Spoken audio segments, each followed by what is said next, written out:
Thanks everybody for being a part of our book launch part two. Earlier today was great. And we're really glad that you're on our call and are celebrating with us the release of this book. And we thought it would be a good place to start to hear a little bit from our editor-in-chief, Valerie Grissom, who's worked tirelessly to help make this coherent and helpful to leaders and to people who are working in churches in different contexts. So I want to ask her a few questions, and then we're going to jump into some interviews with the authors. Valerie, as you know, this is the third volume of the InterGenerate conference book series. So there have been two before, and now your leadership has created this third book. And I would love to hear from you talk a little bit about how this book is similar to previous books, but also in what ways do you feel like this third book is different? Oh, well, first of all, welcome everyone. I am so glad that you're all here. This is a day of celebration. This is a day of seeing what God has been at work doing in so many people and so many contexts and so many voices coming together. And so I am just thrilled to celebrate, especially all the authors of our book and what they have done to work to be to this point. So this book is very much a continuation of the conversation that the InterGenerate conference has been. Our whole mission is to bring the generations of the church together. And that conversation it keeps going in this book. It was in Holly Allen's first book, which was called InterGenerate, and it was also in Corey Seibel's book about Engage All Generations. And this third book, we just continue this conversation, but we started asking a different question. And this is maybe where it's just a little different, is that we've been asking the question, how does intergenerational practice form us in becoming the people of God? And that question has been kind of woven all the way through the book. And you can see that most of our book is about the idea of intergenerational Christian practice. I'd love to read for you, just because I like to read from our new book we have. It's on page 20, the definition of intergenerational Christian practices. They're intentionally shared rhythms and patterns of participation in Christian community that foster relationships with God among all ages and help us mutually honor God and one another for the sake of becoming more like Christ. And with that in mind, all of our content of this book went around that theme of intergenerational Christian practice. First of all, what theologically informs those practices? And then how do we implement that? And how do we reimagine practices with our intergenerational theologies that center around this intergenerational Christian practice? And then we take case studies from people that are already practicing in different ways around the world. And the conversation is so rich. We have 16 authors from all over the world, some from the UK, Canada, the US, and all different contexts, seminaries, scholarly articles, and then also people that are in churches, in the fields, practitioners, doing ministry in different ways, all coming together with the same idea of intergenerational Christian practice. So the other thing that is really unique about this book, which I love, is being a practitioner, I'm always interested in how theology can be put into practice. And so at the end of every chapter, we have these wonderful sections called Theology in Practice. And I can't take credit for the title. It was actually me and Dave Sinas going back and forth about it, because he said, could you call it, instead of calling it Theology and Practice, could you call it Theology in Practice? And I was like, yes, I love that. And so we have that at the end of every chapter. And they're questions that are designed to help you by yourself, but even more in your faith communities, go back and try to take these ideas and make them your own in your practice, in your context. Just to expand on that a little bit, one of the ideas or big themes running through the book is this idea of a practice mindset. And just now you talked a little bit about this word practice and how it's important. So talk a little bit about the practice mindset and kind of how and why that has been an important part of the book. Yeah, well, I'm sure some of you have picked up on the fact that I'm a musician, and so I've been practicing for a long time. And a lot of times we think that our practice is not the real event; it's not the real thing. But if you ask any good teacher, good musician, they would tell you that practice is the sum all you are and all that you're to become is the sum of your practice. So how we practice is important, and what we practice is important. And so I've been really thinking through, as I've been filtering through these chapters, about what it means to take on a practice mindset instead of especially in worship, a lot of times we are in a performance mindset or an experiential mindset. And here, how do we take on a practice mindset? And what does that mean? It means that God is at the center of forming us in our becoming, not us anymore. And it also means that we are looking for how we can do this in our context in a very contextual way. It's no longer about trying to look like everyone else or have a certain prescribed thing. And then the main thing is it's a process. We realize that practice is a process, and we intentionally have the words all ages becoming. There is no end result in sight. We are continually becoming more and more the people of God, and God is the only person. God's completion in us we will see, but it's not something that we can just do 1, 2, 3 and be done. So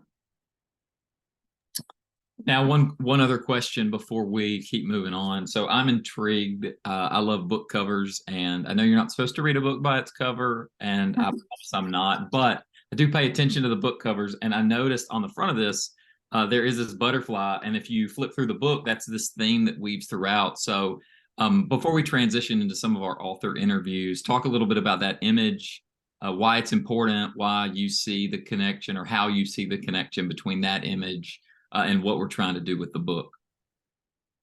So in the midst of editing this book, I went through a lot of tragedy in my own personal life. I lost both of my parents to COVID. And in that process, I feel like God gave me the analogy of the butterfly. The butterfly is a symbol to me that even in the midst of the darkest time and the most broken time, that God is present. And the symbol of the butterfly and transformation, there are steps in the transformation of a butterfly that are dark places. There are a place where we really have to die to self. The butterfly actually dies and becomes alive as this beautiful new creation. And I see that analogy also for our church and for God's church. We go through different process and times of, and even sometimes death, even sometimes renewal, but God is always at work forming us, and God is always present. And so this analogy has come to work through all the practices that we do. This idea of the butterfly has been kind of woven through there for me personally. And I think, especially in light of what the church has just been recently through, a pandemic and so much upheaval socially, so many things at play, even now, even as our world is experiencing war and all this, we can be certain that God is still at work in our becoming, that we are being transformed to be like Christ. And so this beautiful image of the butterfly weaves through there in that way. Thank you. I wasn't aware of all of the background of that image. So thank you for sharing some of that and really giving us a wide angle view on this book, but also a personal view on that. So we really do appreciate, and we'll say this again, your work as editor, gathering and collecting and reading and reviewing from all of the authors. And the thing that we want to do next is hear from some of those authors. So I'm going to turn it over to Amy, and she's going to spend a little time talking with a couple of our authors. Thank you, Wilson and Valerie. And I'm so glad that this event is called Book Launch Party. And I'm thinking like party is a celebration, and we are very happy to celebrate together such accomplishment. And however, this party does not offer food. If you like tea or coffee, like Wilson, I know Wilson has a coffee at hand, or maybe it's not coffee, I don't know. But here on the screen, we have Robert and Johannah. See you again. I'm so happy to introduce you both once again. Johannah Myers, she contributed Chapter 4, Apprenticing Faith Together, helping adults understand discipleship and the role in intergenerational community. She is the Associate Director for Mercy Church USA, as well as the Director of Discipleship Formation at Aldersgate United Methodist Church in Greensville. Her time at Divinity School helped shape her call to disciple formation for all ages. She introduced Mercy Church to her congregation in 2013, starting what has become a fabulous messy journey into intergenerational ministry. In 2019, Johannah completed her Doctor of Ministry degree through Wesley Theological Seminary. Her doctoral project focused on intergenerational hands-on faith formation in small groups using the fundamental values of Mercy Church as a rule of life. So Robert Pendergraft, he contributed Chapter 7, Building Ramps Instead of Stairs, Universal Design in Planning Intergenerational Worship. Actually, I haven't asked Robert, but I will ask later if his previous occupation or somewhat that like was an architect or work in the architect company. He joined the University of Mary Hartland Baylor faculty in the fall of 2016, where he currently serves as an associate professor, and James Leonard Hagen Chair of Church Music. An ordained Southton Baptist minister, Robert's passion is getting the entire congregation actively participating in corporate worship. He carries out this passion weekly as the associate pastor of music ministry at First Baptist Church of Salando. Robert holds bachelor and master degrees in music education from Stanford University in Birmingham, and the Doctor of Philosophy degree in church music from Southwestern Baptist Theological Seminary. Robert was the recipient of an inaugural scholar grant from the Calvin Institute for Christian Worship in 2019. He previously served as president of the Southern Baptist Church Music Conference and is on the steering committee for the Evangelical Theological Society Biblical Worship Session. Again, my tongue is tired now. Such a long biography that I read, but I'm so excited to interview you again and also have this opportunity to ask your inspiration and how, what experiences that inspired you to write this chapter. I think this morning that I always said like lady first, but now maybe I turn the opportunity to Robert first. Robert. Thanks so much. So I think one of the things that inspired this chapter for me was thinking through an intersection. So being in the field of education in a college classroom, and then also serving the local church, having great interest in intergenerational ministry, but also doing some work in ministry with varied abilities, that all kind of came together. And the idea of universal design rose to the top. I'm not an architect, but there's a great cartoon that had a man shoveling snow, I believe, off of steps when there was a ramp covered with snow, and someone in a wheelchair is parked next to that person and said, if you would shovel the ramp first, we could all get in the building. And so that kind of stuck in my mind as we were working through this chapter. And that idea, and just finding that intersection of how can we truly design our worship services in such a way to build ramps for everyone to have access. Thank you. Wow, that's a good story, and now I can relate why you're using the topic as a ramp and stairs. Like that's a story behind. How about you, Johannah? Johannah, what experiences will inspire you to write this chapter?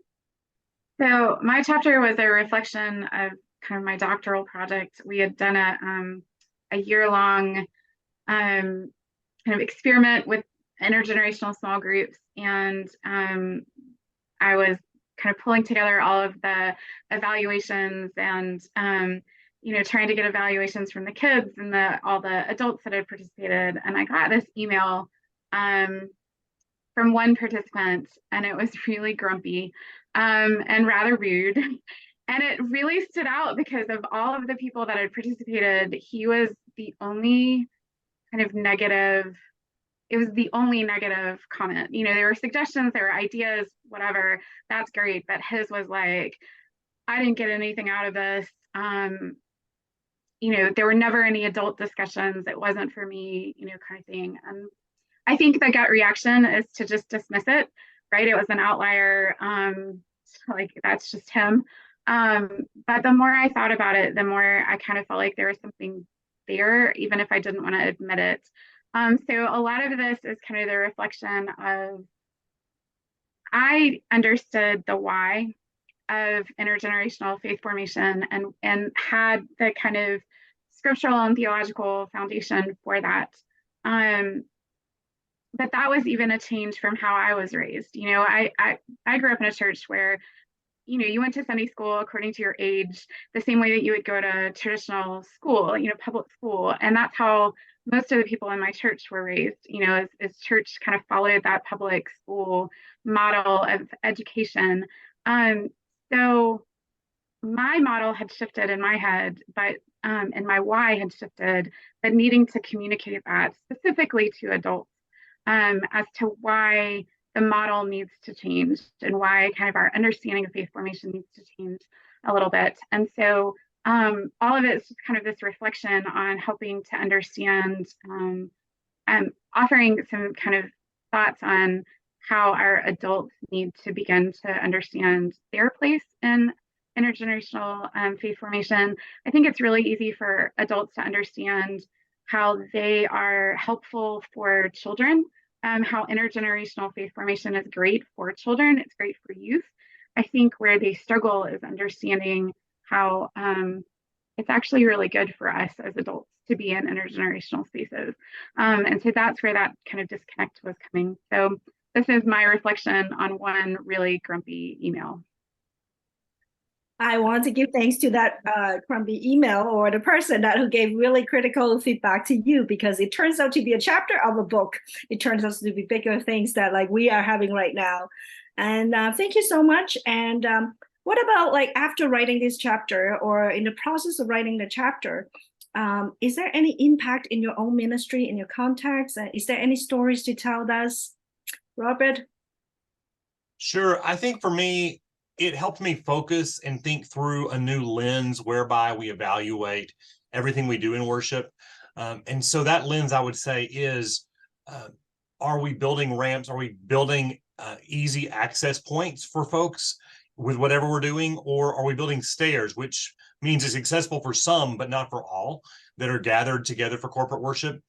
So one of the challenges, I think, as someone that regularly plans worship is the fact that we are so used to what we do each week that maybe it's helpful to have a new set of eyes. And so having a new lens allows us to look at worship planning through that new lens, new set of eyes. So I think I mentioned in our session earlier this morning, one of the things we've seen in our own church was when we designed specific things for our children, we found that it wasn't just helpful for the children, it was helpful for the whole church body. So one of the things we've done is added liturgical icons to the bottom of our screens when we have slides on the screens to help everyone know like what liturgical action we're doing. And so that's helpful for the kids because it orients their minds, but it's also helpful for the adults in the room to have a better understanding of what's going on at that point in the service, because not everyone is there every week. And so it's helpful to have that connection point for all ages, all generations. Thank you. That is awesome. Actually, when you use the word lens, a new lens to see it. I just got my new pair of glasses like not long ago because I couldn't see well with the old glasses, but then with the new pair of glasses that I see very differently and see something clearly. And thank you for bringing that to your worship service to include everyone. And I remember this morning you used the word images that I will not forget. And this is such an important means and tools to help everyone to be included. How about you, Johannah? What impacted your own ministry in your context? So I think for me, the project itself and our experience with Messy Church. So we've been doing Messy Church since 2013. This project came along in about 2017. We've now kind of grown into an intergenerational Sunday school option. It's kind of the spark that keeps on going, and I think my research helped me lean even harder into this direction.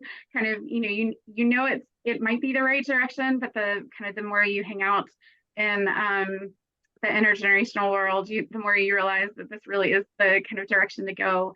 But it also made me more aware of how I communicate, especially to my adults, how and why their presence is needed and what their role is. So it makes me even more excited about intergenerational ministry, but I know my why. I need to be able to communicate that why to the rest of my congregation, to the rest of my folks. Thank you. I think it's such a joy that during this process that you understand your direction even more, being reaffirmed by others and by yourself as well. And that is very encouraging. I remember the first time when I read Messy Church material was 3:00 in the morning. I just got up and I couldn't sleep. And then I just want to Google up and I bumped to Messy Church articles and I just kept reading 3 a.m. So actually, I do think that you must have some wishes and you may have some longings that when people read your book, what you want them to learn and what impacts do you wish to bring to others who are going to read this book, but in this particular to your chapters? I think for me, my hope would be that when you read the chapter, you think about your own worship services in a new light. And so that I would hope that the image of stairs and ramps stick with you. And as you think about worship design, that you too would have a new lens. And that as you engage in an action in worship, you would think through, is this a stair? Is it accessible to some and not all? And if it is a stair, how could we recast this in such a way that makes it accessible to all generations and all abilities, right? Everyone that's gathered in that space for corporate worship. And I think that mindset shift, just approaching each thing we do from that lens, can be a really helpful thing as we engage everyone in the room actively in worship together. Thank you. I really enjoy how you keep reminding us more images. Besides building the stairs, I think most of the people use the stairs instead of the ramp, but you reminded us that there's other audience or other people that they need ramps. What about you, Johannah? I guess don't be too mad about those grumpy emails. I don't know, but just that intergenerational, it takes some work, and it's okay to have some pushback, and actually you're probably going to have pushback. Keep going, but figure out how to communicate clearly. The foundation, that understanding of the why, why this is important, why this is biblical, why this is what it means to be the church, and then ignore the grumpy folks. Take what you need from them, and just kind of let them be grumpy if they want to, but keep moving. Oh, thank you so much, Johannah. You are a very experienced intergenerational advocate, because you already know how frustrated people are going through with a lot of maybe resistance, through this advocate, trying to advocate this ministry. Any one last tip that you want to say to us? If I could offer one suggestion, I think that would be don't assume, but actually talk to the people. Too often we make the mistake of assuming what folks need of different generations without ever actually asking. And so I would just encourage us all to remember that they're not inaccessible to us. Folks are in our congregations. So let's take the time to have conversations with them, hear what they need, hear how we can help them engage, and take it to heart and structure our worship in such a way to help them engage. Thank you. I would say try something. Try something. I think Breen's probably going to talk a little bit more about experimenting in a bit. I don't want to jump her presentation, but I would just say, find a space and make it intergenerational and try, and go from there. Thank you. Thank you. Back to Valerie. All right. Well, thank you so much, Robert and Johannah. And I have been so blessed by both of these chapters, and they have already really changed how I look at a lot of things. And so I hope that you will enjoy reading them as well. I would like to introduce and call forward a special guest that we have that has come all the way from Australia to here, from Melbourne, Australia. And Chris Barnett is here from Intergen, and we are so thankful for the ministry and presence that Intergen brings and all of the wonderful resources that Chris provides. If you're not on his weekly or monthly emails that he does, I get so much out of them, so I'm very appreciative. And Chris Barnett is here to share with us our first intergenerational gem, is what we're calling them.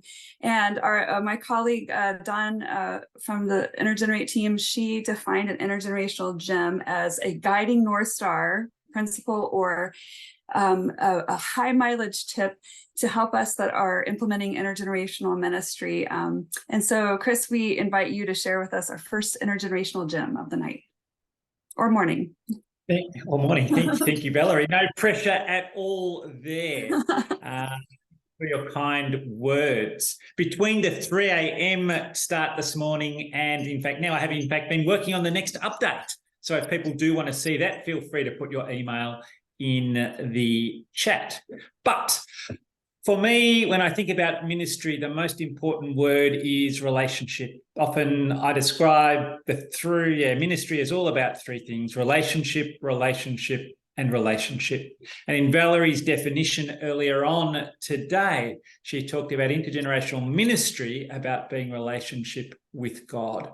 And for me, the most significant part of the intergenerational piece is fostering relationship with those that are different ages as we engage in ministry and all that means together. So for me, when I can help people shift from their understanding of intergenerational ministry being around primarily what we do to who we are, the way we are in relationship with one another, then that's when it seems to come alive. I've tried talking about the theology and the foundation, and that's really great, and casting a vision. But I've discovered that until I can help people connect with their existing experience of multi-age and intergenerational relationship in their households, perhaps family of origin, in other community activities, sometimes even church, then really they're not that engaged. But once they catch a glimpse of their experience of being relational in other contexts, then they become more energized, more interested, and more open to a more intergenerational experience. So for me, a lot of the time, it's encouraging people that to be more intergenerational, it's not actually coming up with new and different things to do.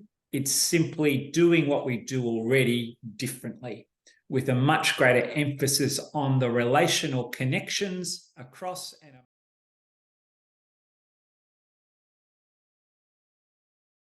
I would like to introduce to you my son, Bjorn, who is going to be our host today for the Spinning the Wheel and giving away a free book.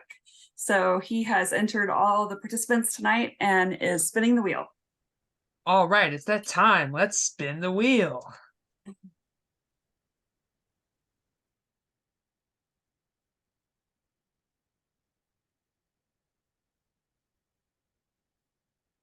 It looks like you, Colette, have received a free book.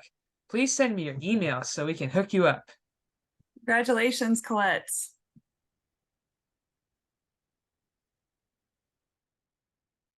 And now I will turn it over, unless Chris came back. Did Chris come back? Well, He's that's not here. wonderful. Thank you. You are so welcome. We'll make sure we get you that book. So Wilson is going to take over in interviewing now.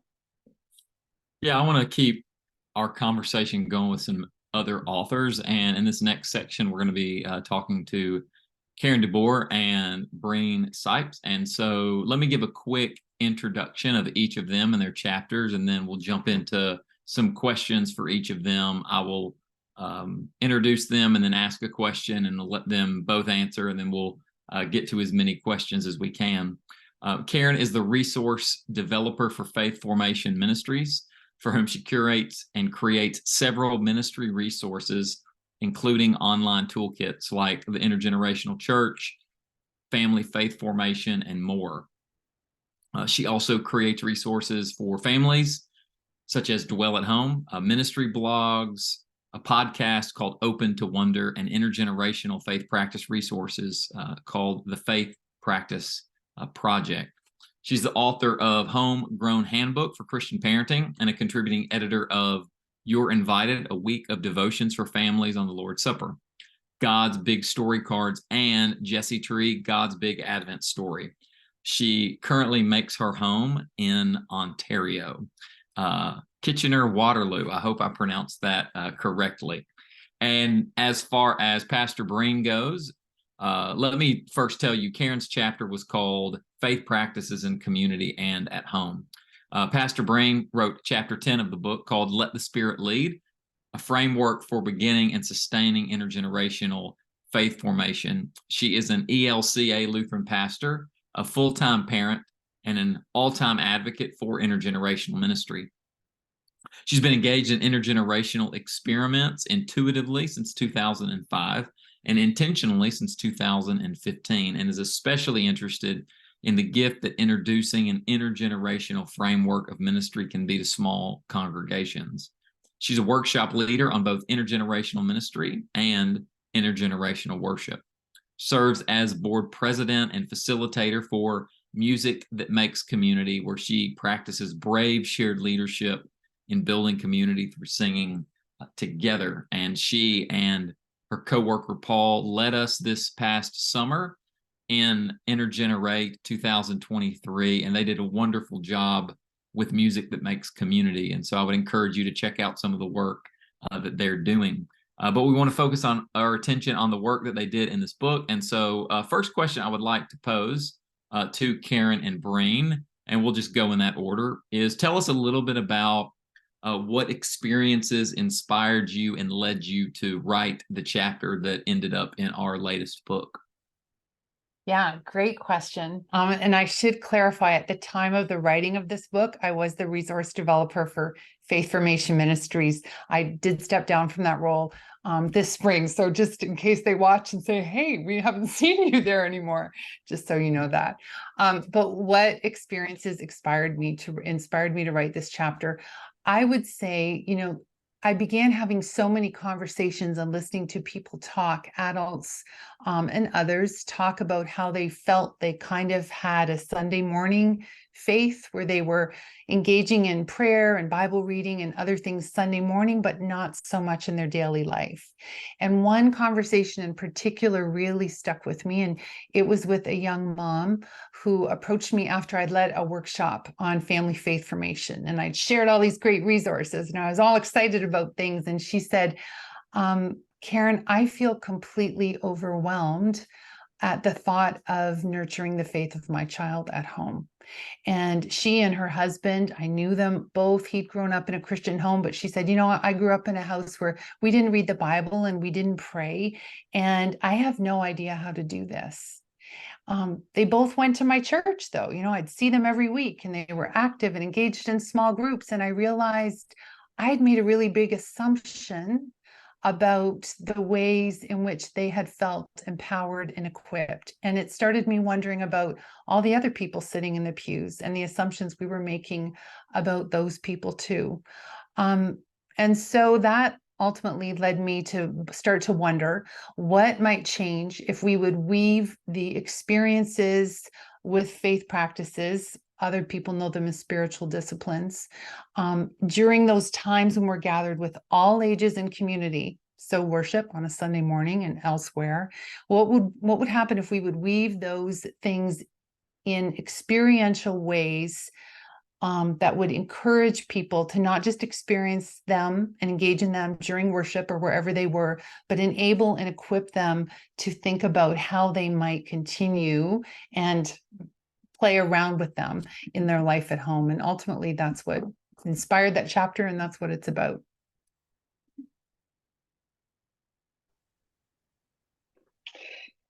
My chapter, which is about faith formation, came from the circumstances that I stepped away from full-time ministry in December of 2020 for the first time in 16 years. And instead of being in the weeds of actually doing all this intergenerational faith formation, I actually had the opportunity to start getting the 10,000 foot view. So way above. And all of a sudden realized that all of the things that had worked and continued to work were obviously Holy Spirit guided, but were also potentially a framework that would work not just in the few places I have been personally, but could work just about anywhere. The things that came together for me, I called spirits, because I think it is Holy Spirit guided. And they're the spirits of experimentation, of vibrancy, of teamwork, of curiosity, of invitation, and of tenacity, sticking with it. In my book, I specifically bring people through that framework with a small church example, because I also think that's a really important thing that I can bring to this conversation, that sometimes small churches at big conferences, you don't see them or they don't have as much of a voice. They're also not studied as often as maybe larger congregations because of their resources. And so I needed to make sure that I could be a good voice for small churches. And Valerie was the one who just kept needling me, sitting me down, even though we've never been in the same room, until it came onto paper. And I'm so glad that she did that. Well, that's great. Excuse me. Thank you both. We've got a little more time to ask a couple more questions about the chapter. And the way I want to ask the question is thinking about the person who reads your chapter and the impact that it has on them. And so we'll reverse the order this time. We'll go with Breen and then Karen. But imagine a person who reads your chapter. What is the impact that you would like to have on that person and their life and their context, however you want to take the question? Just what impact do you want it to have on them? First, I want everyone to know that it's possible, that intergenerational ministry is possible, and it doesn't have to be, as I always say, rocket surgery. It can be just one step. Also, when we have teamwork and we work together and it's not just us out on our own, that we are able to make more connections, that we can include more generations, and that everyone gets to have a voice at the table. I also think that it's really important that places like InterGenerate, that you know that if you're in a small church, that you have a voice here. And hopefully seeing yourself in a book like this makes that possible for you. Yeah, so my chapter is about faith practices, right? They're like Bible reading and prayer, but also, I think in the book, I talk about gratitude and generosity and celebration. And there's also wonder and hospitality and justice. I used to think that faith practices were just Bible reading and prayer. And I used to think they were just for the super holy, like wiser, older people who just totally had it all together spiritually. In other words, people who were not me. And a wise colleague sat me down once and said, you know, Karen, faith practices are for everyone of all ages. And they aren't set in stone. There's no one way to practice them. You don't have to keep a gratitude journal if that's not your jam, you know. So in writing the chapter personally, I grew and my faith was deepened, and the ideas that I shared in the chapter that I hope people will take away and play with and mold to their own context in their churches. Those ended up being things that I'm able to use in my own life. So I really hope that in addition to deepening your faith personally, because we can all use that, I hope that people who read the chapters will feel empowered to take a really fresh look at the ways they are already engaging people in faith practices during worship and in other times they're gathered in community, and just think about how they might engage them in ways that nudge people of all ages to go, I think I could do that at home.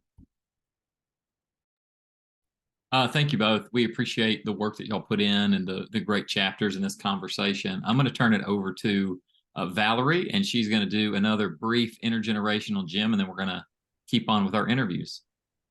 So our next intergenerational gem today is from Breen, who already you just heard from. Breen, would you like to share? Thank you. Let's try an experiment is a truly magical phrase.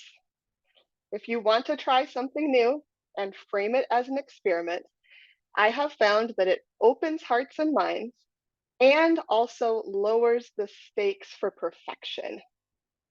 First, an experiment by its very nature doesn't last forever, which means those who are a little more naturally resistant to change know that it's going to be over and might be willing to actually engage. Second, it means that we don't have to be complete experts before we begin. We go in knowing that we can tweak and change things as we go, and that we also have permission to say that an experiment has failed, that we have learned from it, and that it's time to put it down and try something else. One caveat, however, that I want to leave you with is if you're going to call something an experiment, mean it. Because if you you call something an experiment and you say, but it's something you want to continue till God calls us all home, it's not an experiment, it's a new program. And that's not going to be helpful in your future experiments in intergenerational ministry. Thank you so much, Breen. At this time, we're going to move forward, and I would love to invite all the people from the InterGenerate team. This today has been totally hosted by our InterGenerate team. The book itself is inspired by the InterGenerate conference, and I'm so thankful for our InterGenerate team. And Wilson is going to just talk with us about the 2023 conference, and I'm going to let him take over. Yeah, so I'm seeing Holly and Amy and Valerie, and so just quickly, we'll do a quick around the circle.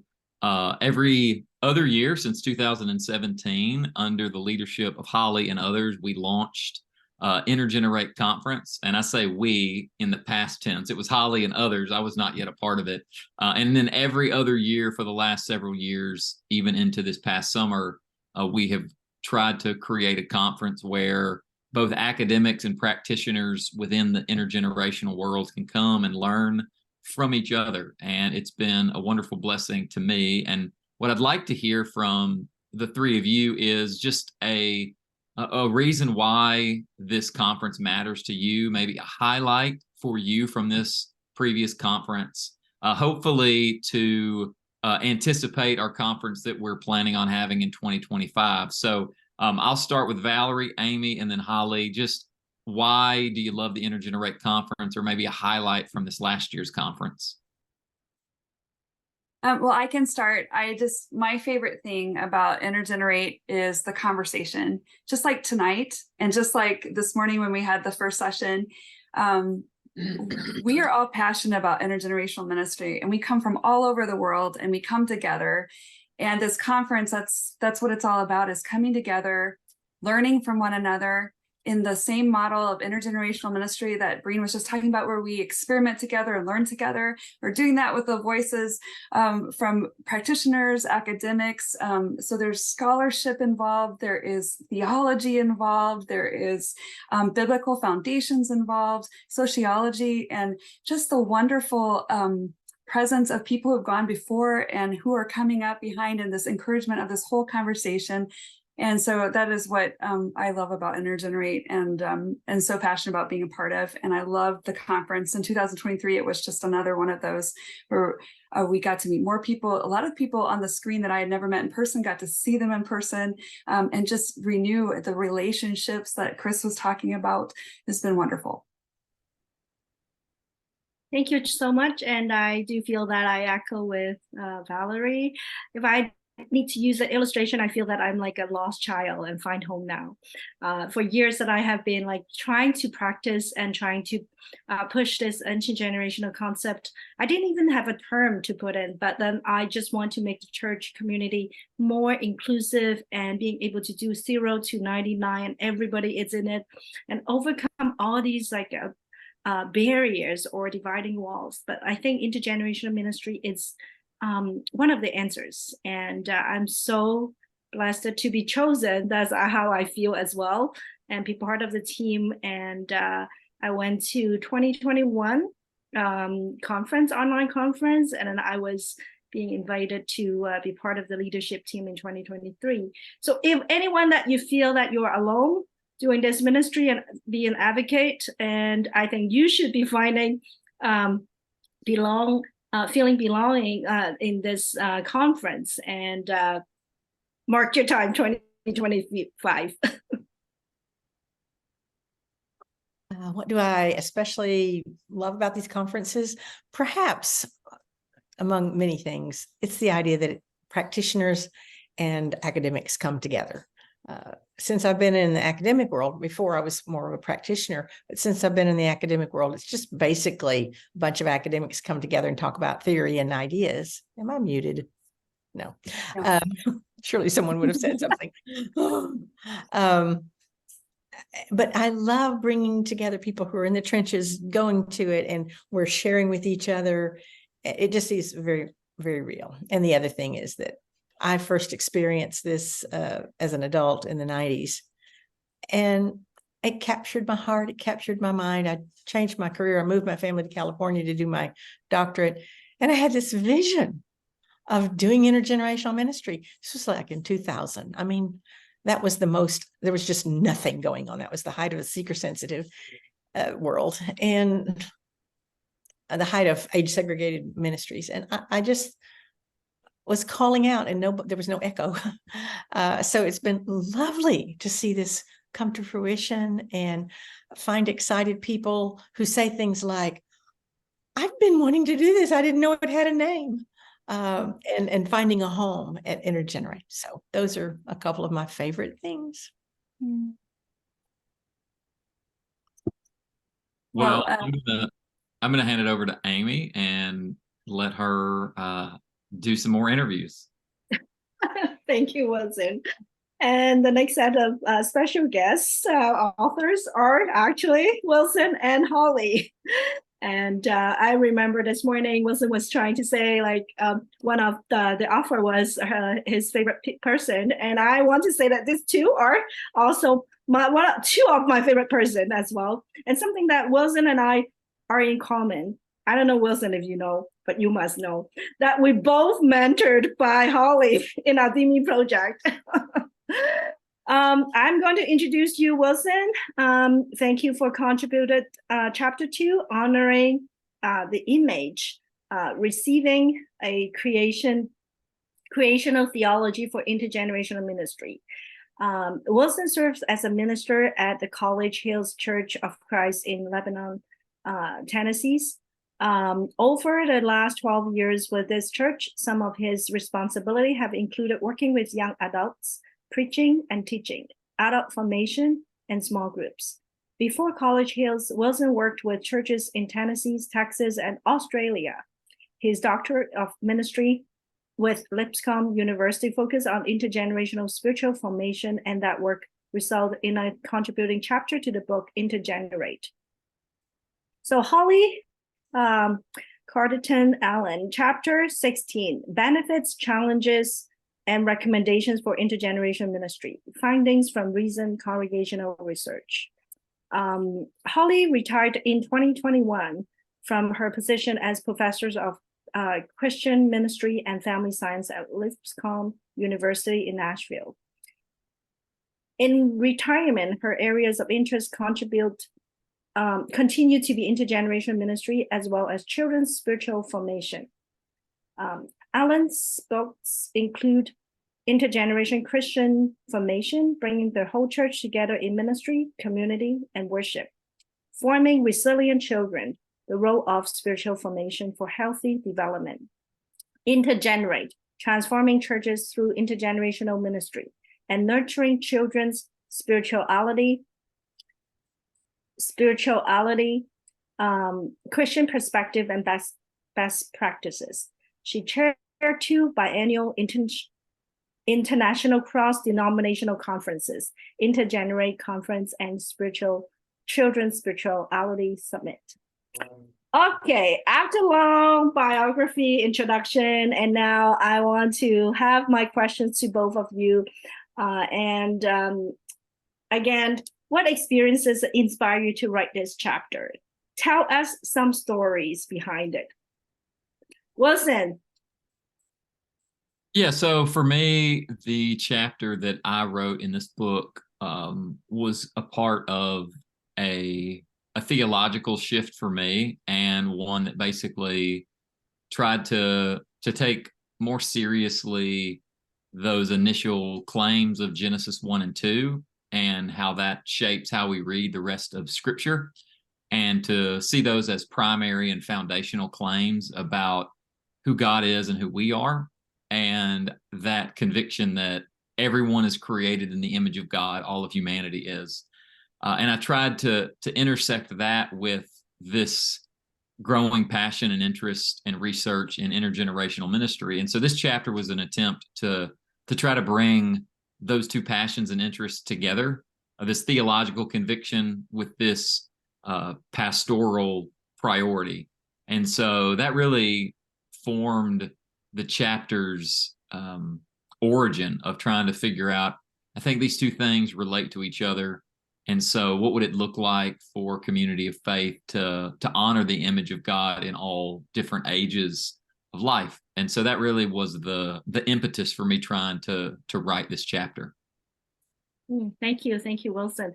How about you, Holly? Like your chapter 16, more research.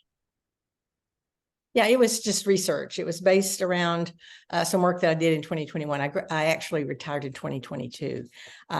Wrote this book with Christine Lawton Ross in 2012, Intergenerational Christian Formation. And at that time, we were able to consult about 5 dissertations on intergenerational ministry.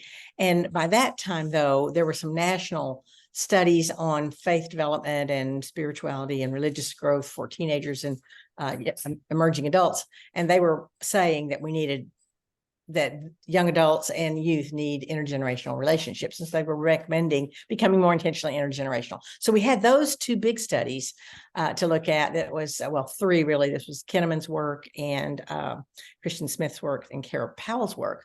But for this, as far as other small research, we had about 3 dissertations and a few smaller pieces.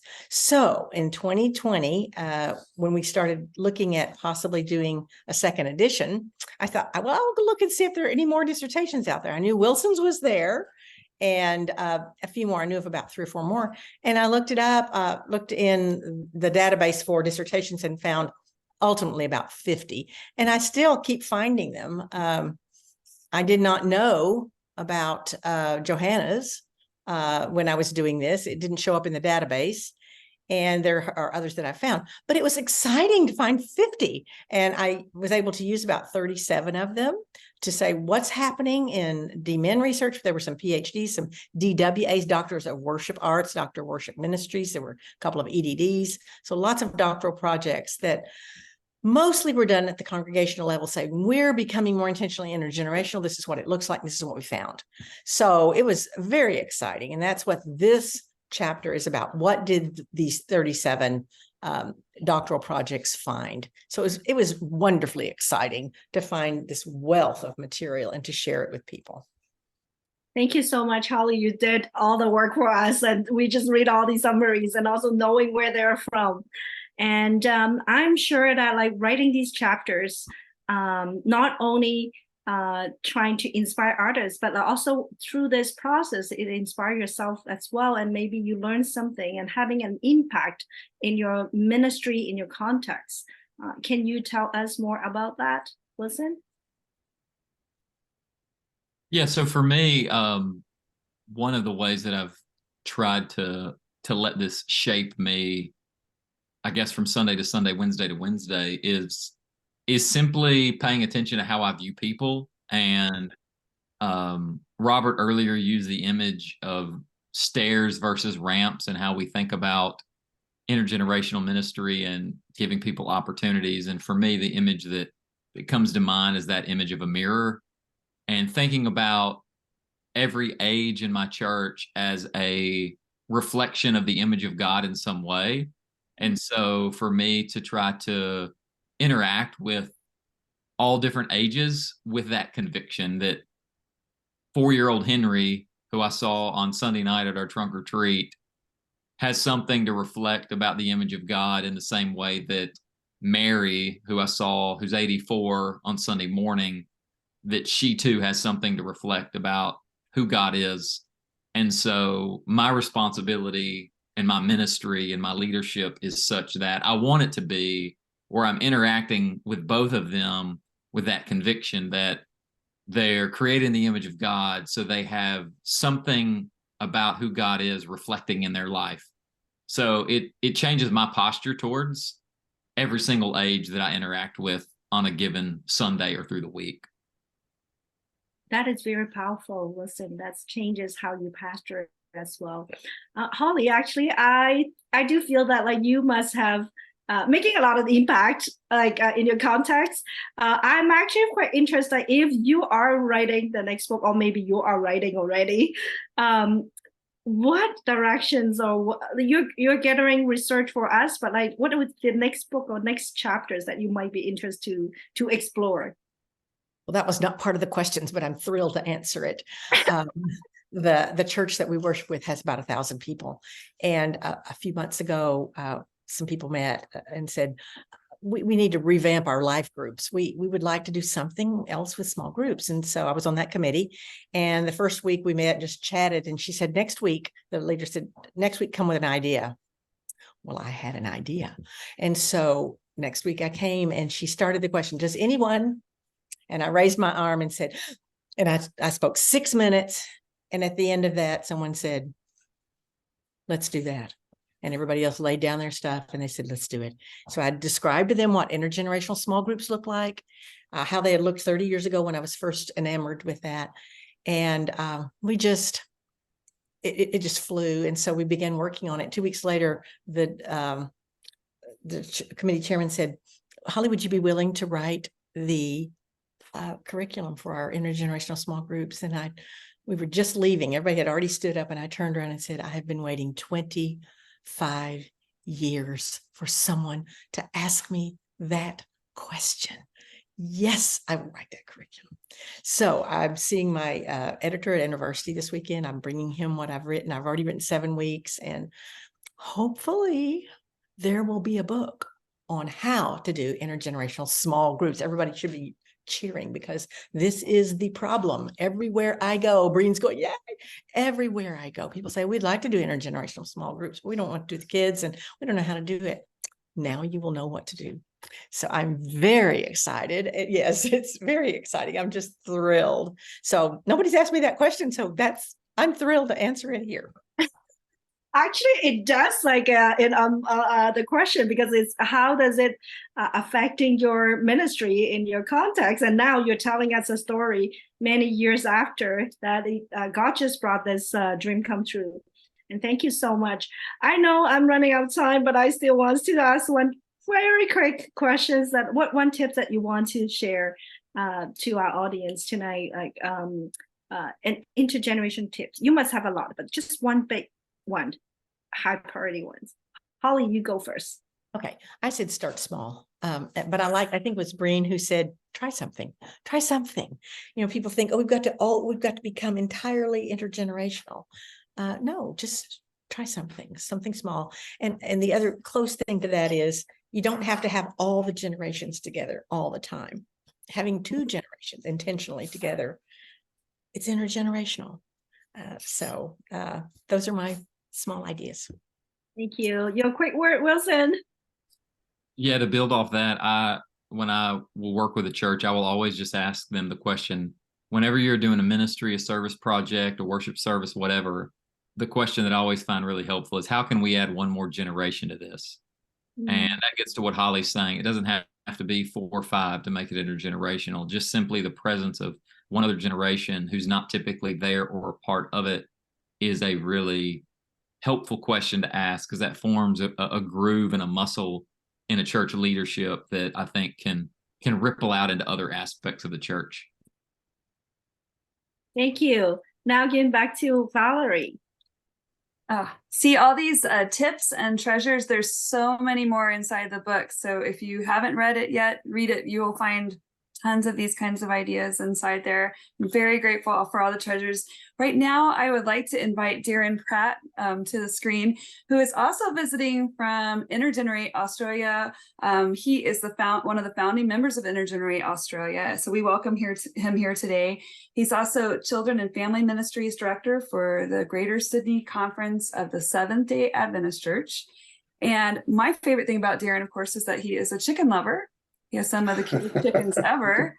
And if you didn't know, we have a farm of 40 chickens too. So we're at our house, we're all about the chickens. In fact, my son today was asking if he could bring one and show it to you, Daron, online, but I told him he'd have to wait till another day to do that to my 11-year-old son. But anyway, we welcome you here, and we just you have an intergenerational gem to share with us. You shared it with me earlier. It was great. And I'm very thankful you're here. Also, before you share that tip, I just want to reach out to the Australians in the room and New Zealanders. Tammy and Rachel were also here from InterGenerate Australia earlier, and they are in Cambodia. So they could not come here because of their missions trip tonight or in the morning for Australia.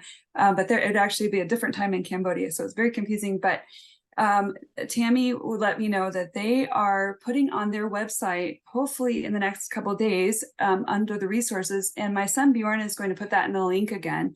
The page where you can go to if you want to order the book from Australia and not have to pay the exorbitant shipping charges that would happen if you had to get it from the US. So I am so excited that that is going to be a resource, and thank you and InterGenerate Australia for doing that. And now let's give it over to Daron to share that intergenerational gem with us. Yes, just quickly, that link for the book is live now. So go to our website for Australia. You'll find it there live now. But I want to start by saying congratulations, InterGenerate, on the team on this book and the authors, and of course, all the work, Valerie, of pulling this together. Another amazing Bible to go on my bookshelf, which I put with my other 2 books from InterGenerate that guide me in my theory and practice. So yes, just always referring to these books almost on a daily basis. So thank you. My gem, I like to have us contemplate the creativity nudge that nudges churches towards intergenerational practice, and working in both larger churches and smaller churches. And often I find this is one intergenerational nudge that helps it happen. So here's my nugget.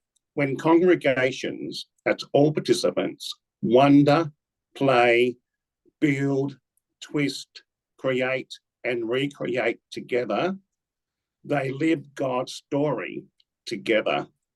The intergenerational nudge transforms into a powerful discipleship catalyst for everyone. So try those little creative things you can bring into worship. And I can do that in both larger and smaller congregations. and just provide the nudge that turns that ship slowly towards intergenerationality. So thank you. Congratulations. Thank you so much, Daron. We appreciate that. And especially as a worship arts person, I appreciate your nudge towards creativity in the church and how we worship together. So we are now going to move, and I want to give a shout out to Pastor Fabian, who you don't see on the screen, but he's doing all the technical things behind the screen. And Fabian, we are going to go right into our drawing, and then after that, we'll be going right to the interviews right after that, for time. So my son is Bjorn is going to come back on and give away another free book. So let's roll that wheel, Bjorn. All right, it's time. Let's spin the wheel.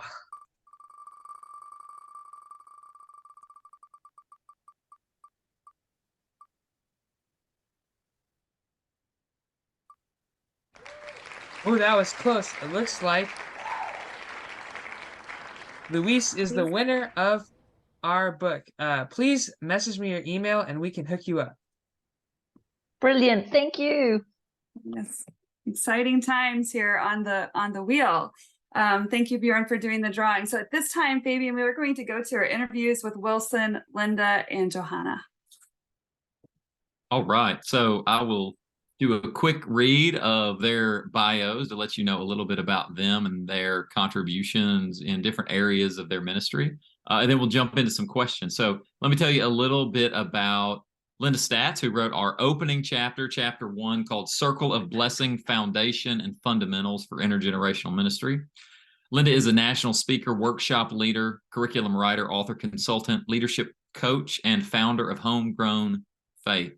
She has an MS degree in human development and the family and minor degrees in child development and gerontology, so she can bring a lifespan vision to her ministry.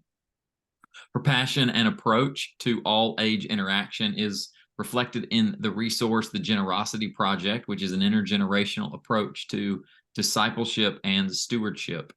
Linda has held positions in the Evangelical Lutheran Church of America church-wide organization, served as assistant to the bishop for 2 regional ELCA offices, and coordinator for faith formation and household ministry in large metropolitan congregation. She and her extended family represent 6 living generations, and it is great to have her on the call. We heard Johannah's bio earlier, so we're going to assume that you remember that so we can spend as much time as possible on the question. So for each of you, we'll go with Linda and then Johannah. Tell us a little bit about what inspired you to write this chapter, kind of the origin story of each of your chapters. Thank you, Wilson. I think for me, it's just that it was always natural. It's how I grew up. I grew up in a rural Iowa, and I was surrounded. I had 8 living grandparents when I was 10 years old. They were, great-grandmother was 102. She was 5 when Abraham Lincoln died. I mean, you had that memory.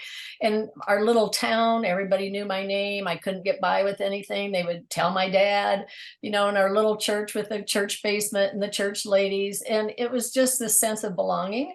And I took that for granted. That didn't everybody have that many grandparents and people that cared about them and that.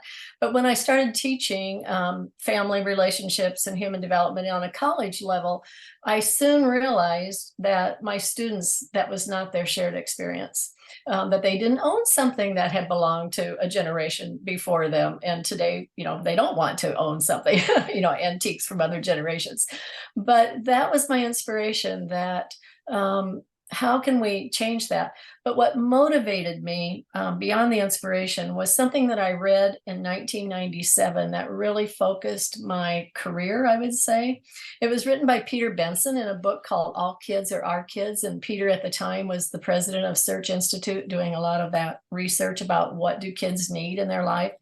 And in this book, and I'll actually read what he said, religious institutions are one of the few remaining intergenerational communities to which kids have access.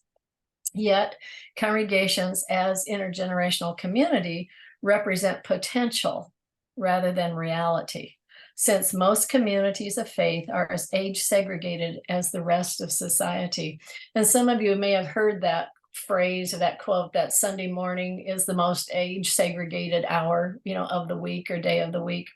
But that, I think a light bulb for me, heard others of you use that phrase, that but potential becoming reality, that became my focus.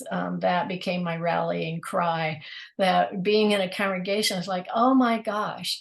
And so when someone says to me, oh, we don't have enough kids for Sunday school, we don't have enough, kids for every door, the 3-year-olds and the 7-year-olds, I go, yay, isn't that wonderful? We can be intergenerational. So that was both my inspiration and my motivation. Well, first of all, I want to say, I'm missing my partner in the mess, so to speak, tonight. Roberta couldn't be here. She had some surgery yesterday, so she is under our orders, doctor's orders too, to take it easy tonight. But we really wanted to explore in this chapter about Messy Church, not just the how-tos, but the whys and the values that undergird Messy Church. And I think Messy Church has become a really accessible and visible model for intergenerational ministry, intergenerational worship. It's been around now for 20 years, kind of all over the world. And we are passionate about the model because I think it's been kind of proven to work in a variety of different contexts. But whether it's the name or just kind of the way that we think about things that are messy, I don't know. I think often it's easily dismissed as it's for the kids, or it's kind of children's ministry, or it's this, or it's kind of something other than what it actually is. And so in this chapter, we're able to kind of dive into a little bit about the values that undergird what we do. So hospitality, celebration, creativity, Christ-centeredness, and all ages together, and how those values can work together to shape and form disciples through what we do. And so while you might walk into a messy church and see a mess of different activities and lots of movement and people just kind of moving around, and there might even be glitter or something like that, there is actually something kind of underneath it, and there's something that's kind of holding it all together. And it's not about kind of marketing Messy Church to your churches, although, call me if you want some training or whatever, but about saying whatever you do, whatever model you kind of settle on, what are the values that are holding that model together? And if you haven't had a chance to kind of explore why are we doing what we're doing, what are those things that we value in this intergenerational model of worship or disciple formation or whatever, maybe step back and think about those values, think about the whys that are shaping what you're doing. Right. I want to go back to a question I asked earlier and have y'all each answer it respectively, and we'll switch the order this time. Talk about the impact that you hope your chapter will have on someone who picks up your writing. How would you like them to be different by the end of that reading? I would say to think intentionally about what and why. If somebody is new to intergenerational ministry or ready to experiment with something new, being intentional about the values and about those kind of, whether you want to call it a rule of life or core values or any of those kinds of things, kind of understanding those values that hold us together. And then if somebody is really just new to intergenerational ministry, if they are looking for just a model, that a place to start, that others have kind of have some wisdom kind of around that, then it is a valuable. Sometimes we want to move in that direction, but we don't know how, or we don't know kind of where to start. So why not have 20 years and a variety of context and shared wisdom for that model? I think for me, I simply want people to feel confident in their quote practice as they start practicing intergenerational ministry. And I think one of the skills is just what I call facilitation skills, and it is some how-tos, but lots of intentionality. It makes me sad when someone comes up to me and says, Linda, I tried that intergenerational stuff and it didn't work. So then of course it's lots of listening and, what did you do? What happened? Who were the grumpy people? All of those kinds of things. So I think it's just simple tips. Simple things like I have found that sometimes the tables, people will use tables that seat, these 10, 12 round tables. They'll say, oh, we're using round tables, but they're, they'll seat 10. And, that's too big. It's too hard to form a relationship, especially if a lot of people are talking, someone's hard of hearing. So challenging people like, what happens if you move away from the table and just sit in a small circle? And those that read my chapter, I'm really, really stuck on the number 5. I think there's something very holy about this gathering of 5 people. So it's simple things like that of, move away from the table, let the spirit loose. Or, when we're setting up chairs, what are all the kinds of chairs that you might find? A beanbag chair, a height chair, a wheelchair, a rocking chair. So, I try to bring in as many kinds of chairs as possible so that no matter who walks in, they feel welcome, whether they're 2 years old, if they're in a, needing a rocking chair or a wheelchair, a beanbag chair on the floor, that this space says you are welcome. This is a place for you. So. Well, thank you all. We're going to keep on moving, and I think Valerie is going to chat a little bit more with Linda. But again, thank you both for your contribution, and on to intergenerational Jim. Yeah. So first of all, it has been a pleasure to edit all of the chapters. It's been felt very like a holy process of where I got to be the pupil and learn a lot. And so Linda has definitely been one of those people that I have just benefited from her wisdom and experience, and just all the passion that she brings to intergenerational ministry. One of the things is she has taught me a lot about book ending. And so she's going to share an intergenerational gem, but she's going to have us practice it tonight as part of our closing to the time. And as she's getting ready to do that, before we do that, I would like to go ahead and have the drawing for our 3rd book. Bjorn's going to do that. And then Linda is going to prepare to bookend for us today. Go ahead, Bjorn, take it away. All right, let's spin the wheel.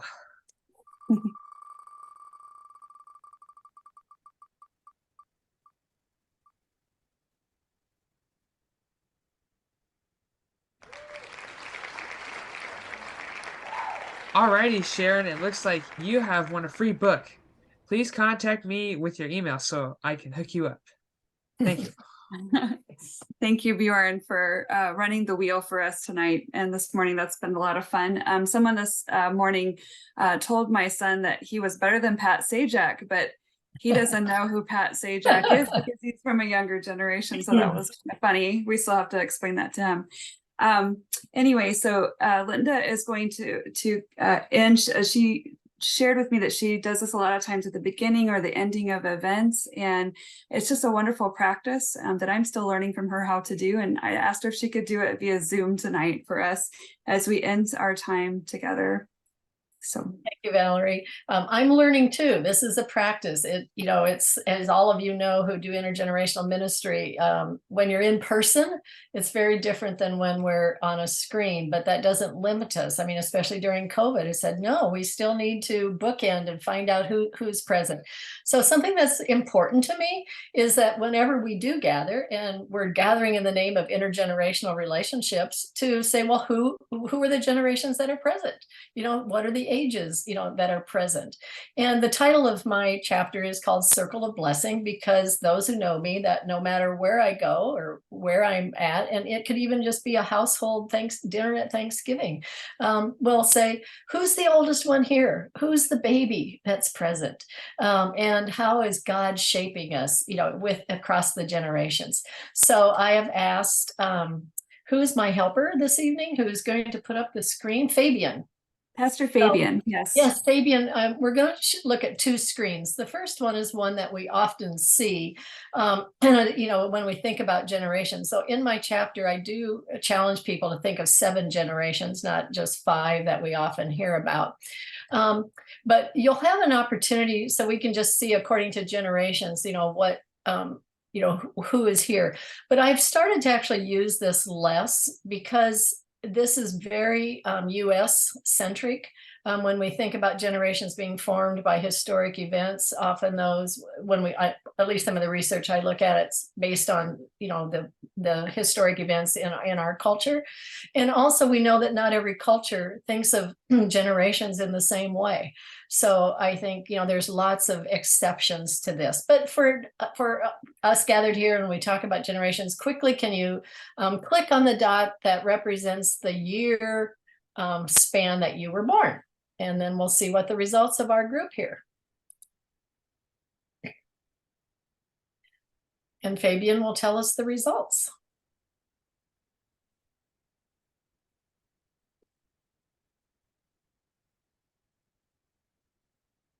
In a moment. So we have no one in their 90s or 100. No one in their basically late 70s to 80s. Boomers. Ooh, Gen X. Congratulations. Fabulous. Some millennials.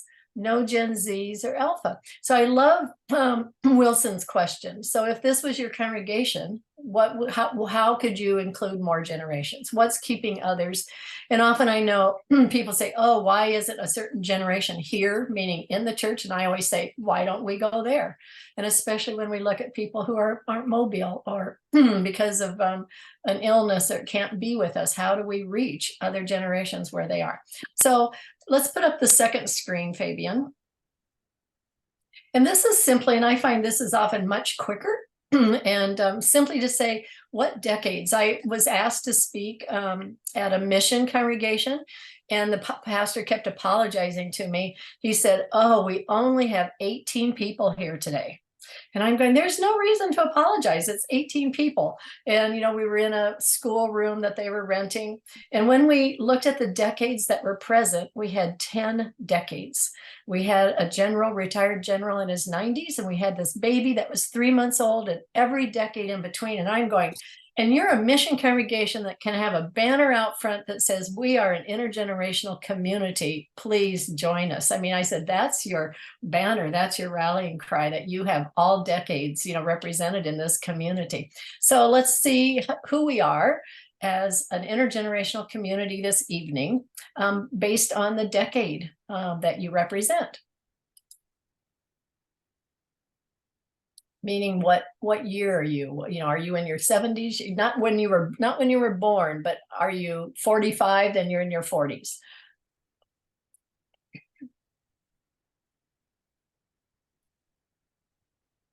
So I have a feeling, I would guess that some people put they were born in the 80s, because I have a feeling that I'm probably one of the oldest ones here at age 75. So, but we know we have people in their 30s, their 40s, 50s. Yes. Okay. So when Valerie says that we bookend, so what we literally do is, I would say in a gathering, who is the oldest one here? And lots of times, some elders are going, they're looking down and everybody's going, oh, I know it's her. But when we honor that generation, and often, if it's someone in their 70s, 80s, 90s, I've had 102-year-old people present, and we say, you know what, this building, this seminary, this church, this classroom would not exist without your faithfulness and your generosity. And everybody, they just start standing taller. And then when we say, well, who's the youngest one here? And it might be this infant or a toddler, the person who's pregnant, and bringing them together. And that's what we mean by the bookends. Here's this elder who might be 82, and then this 2-year-old. They may know each other or they may not, because it's a congregation with 3 church services and they've never met before, but they become the bookend. And then this ritual of everyone come and, will come to you if you're not able to stand or sit if you're in your 90s, those in their 80s. And we just keep forming the circle until the children can't wait to come up and be part of this. And I can tell you that the Holy Spirit is just buzzing, and it helps people see one another in a different way. And after you do the bookend, that can just become a way of talking about being the body of Christ and how God is shaping us, and I used to say, oh, it's like telephone, we're passing on the faith. I no longer say that, because God, it's not passing on, my used clothing or my, it's God showing up in every generation in new ways, and God using this generation and the gifts that they have. And so quoting scripture, and then often I use that as the way of sending people off into small groups of 5, because we'll count off. If it's 100 people, we count off by 20, and that makes these natural groups of 5, representing, 5 different decades, or possibly 3 or 4 generations. So, Valerie, if I'm going to ask permission to just, Amy at the very beginning challenged the group to share a personal story. And I just want to end with something that makes me smile, is that I have spent most of my career being passionate about intergenerational ministry, but I've never had grandchildren, either biological or adopted, even though much of my time was spent with children and kids and youth, which I loved, and across cultures and different countries. My mother died in January. She was 104. And 10 days later, we welcomed into our family a family from Kenya that we've adopted. And they arrived with a 3-year-old, and the mother being pregnant. So 10 days later, I went from a 104-year-old to be an adopted grandmother to a 3-year-old. And I call it God's sense of humor, that God just shows up in such surprising ways. And I think that's, for me, the intergenerational ministry is to be prepared for the surprise. Oh, what a great way to end tonight. Be prepared for the surprise. This whole editing process has been a surprise for me of what God can do and what God is at work at in the church.